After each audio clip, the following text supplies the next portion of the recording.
หมายสูงค่ะเมื่อในเป็นวันที่9เดือนธันวาคมที่12ปี25เป็นวันอังคารในตอนในเดียวเนาะพี่น้องเฮาค่ะมาถ่อมด้วยข่าวเงาที่มีอยู่2ตอนเลยค่ะตอนที่1ได้เสียงกลางใจก้นหวานก้นเมืองเกี่ยวกับเรื่องรองปางเลือกตั้งเนี่ยค่ะ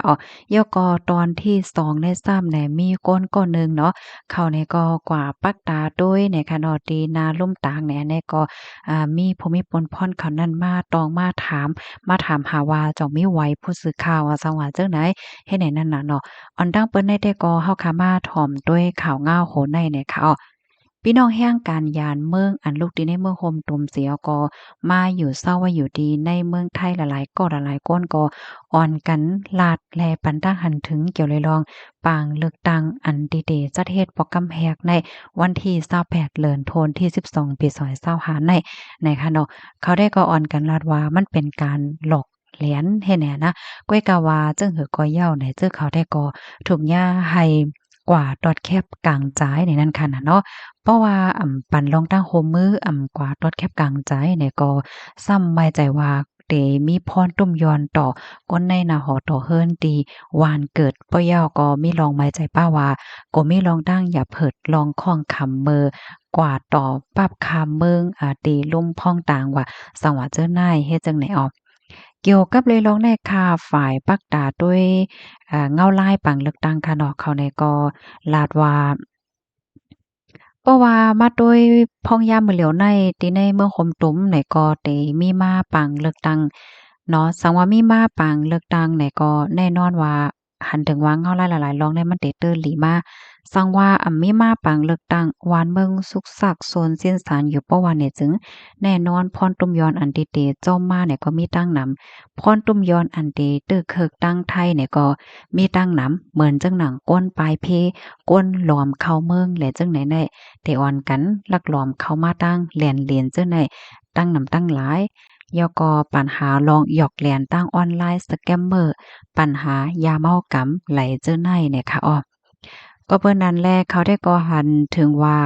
ปางเลือกตั้งอันดีเดจัดเฮ็ดในก่อหันถึงว่ามันได้เป็นเส้นตั้งออกอยู่อันหนึ่งให้ไหนก้วยกาว่าจ้อมหนังตีอันเขาไลเลเพียนไลปักตาด้วยปางเลือกตั้งละลายตีในลกลงฟ้าลงในหมอก30เมืองเนี่ยค่ะก็ต้อนยามหันปังเลือกตั้งตีไหลปอกไหลตีเหมือนตีในเมืองโฮมตุ่มจัดเฮ็ดในเฮ็ดไหนเขาได้ก็ลาดว่าเฮ็ดไหนเนี่ยเขา อันนี้ได้ก็เป็นข่าวเงาปอถอนตอนหนึ่งเนี่ยค่ะเนาะอันเปิ้นได้ก็เตรียมให้เป็นป้องความข่าวยาวนะค่ะเนาะไม่เป็นหลายนาเฮ็ดไหนค่ะก้อยกะว่าค่ะก็เอาโฮโฮปมันเหียก็เอามาสเปิ้นแผ่พันพี่น้องค่ะก้อยเนี่ยค่ะโฮโฮปตอนได้ก่อนในว่าก้นเมืองคมตุ่มเนาะอันมีไว้อยู่ที่ในเมืองไทยเนี่ยมังเจอเปิ้นนำฮันลีในตอนของปังเลือกตั้งว่าในเซตาก้อยกะว่าเขาก็เรียกว่าปันเซ็งกลางจ่ายในหนังหือเตรียมมีลองเตอร์เคิกต่อหน้าหอต่อเฮิรนที่เฮิรนแล ลองต่อวัดต่อไว้เฮ็ดจั่งใดกำในซ้ำเฮาค่ะมาถ่อมด้วยแทงตอนหนึ่งค่ะอันพี่น้องค่ะหันแค่พางอยู่พ้องย่ามมื้อเหลียวในก็เป็นตีนาลุ่มต่างที่เมืองเกาะกรุงเทพเฮ็ดจั่งใดเนาะเมื่อวันที่7เดือนธันวาคมที่12ปี2025ที่ป่นมานั่นตั้งฝ่ายผู้สื่อข่าวเขาในกะดอกกอไล่รับตึงลาดว่าเมื่อวันที่7ข่าวยามหมอก5โมงปลาย25มนิดนั่นก็มีคนหนึ่งชื่อห้องว่าณัฐพล เป็นก้นไถแคบหางเป็นก้นไถแคบหางล็อตเลี้ยวในค่ะเนาะมันจังหนังปุกริกะที่เรียกว่าไหนเนาะความตั้งเฮาแต่ก็มันจังหนังว่าเขาเลยอยู่ในหมู่และจุ่มหลายเฮ็ดจังได๋นะเขาก็ถ่ายหางเก็บข้อมูลหังก้อยก็เหลียวเขาให้แหน่เขาเนี่ยก็ถูกหญ้าอันปลิกไทยและดังผายเอาห่มลมตีลุ่มต่างมานอันมีไว้อยู่ที่เมืองเกาะกรุงเทพในคณะเข้ามาจู้จำโตเขาเสียก็ย้อนด้วยไหวผู้สื่อข่าวให้แหน่ว่านะ ลองได้ก็เกิดขึ้นเป็นตีนาล่มตางเมื่อวันที่7ที่ป่นมานั้นยาวเนี่ยค่ะผู้ชายก็ได้ก็ลัดในว่าในวันนั้นเขาก็มาที่นาล่มตางตั้งแต่ข้าวยามกลางค่ำบอก4โมงเนี่ยค่ะเนาะเขาได้ก็ตั้งใจตั้งข้อเสียก็ได้มาประกาศด้วยลองปังเลือกตั้งลองก้นวันก้นเมืองเปิ้นก็ปันเสียงกลางใจก็บ่ว่าล่มตางที่เมืองกอกแน่เขาเนี่ยก็เปิดปันให้ก้นเมืองคมตุงเนี่ยก็ตอดแคบกลางใจในวันที่6และวันที่7เฮ็ดให้นั้นขนาดเนาะเขาก็ ลาดว่ามีเขาก็ใครฮู้นั่นขนาดเนาะว่ามีกวนมาหลายก้อมีกวนมาเลือกตั้งหลายก้อว่าซองว่าจึงไหนเฮ็ดไหนคะแน่เมื่อพ้องหนังนั้นแน่เมื่อพ้องที่เขามีไว้อยู่ดีนะลุ่มตางแลไปกว่าไปมาอยู่นั่นน่ะค่ะเนาะก็เลยมีปลีกว่าฝ่ายห่มลมเขาเนี่ยค่ะนะก็เข้ามาจู้ดีมั่นใจเสียวก็มาต้องมาถามค่ะเนาะว่าผู้ใจายก็ได้เป็นไผเป็นผู้สื่อข่าวห้าเฮ็ดจังเนี้ย กำในเขาก็ย้อนตุ้ยค่ะเนาะย้อนตุ้ยวัดตุ้ยไหวตุ้ยไหวผู้สื่อข่าวเฮ็ดจังไหนเนี่ยกำแน่ผู้ใจายก็ในก็ว่ารู้สึกโกนั่นขนาดเนาะเฮียงแลซ้ำเขามาหายก็มาตองมาถามจังหนังไหนมันจะได้ก็ลาดว่ามันจะอยู่ตั้งนอกกุ้ยจะเลยว่าเขากว่าที่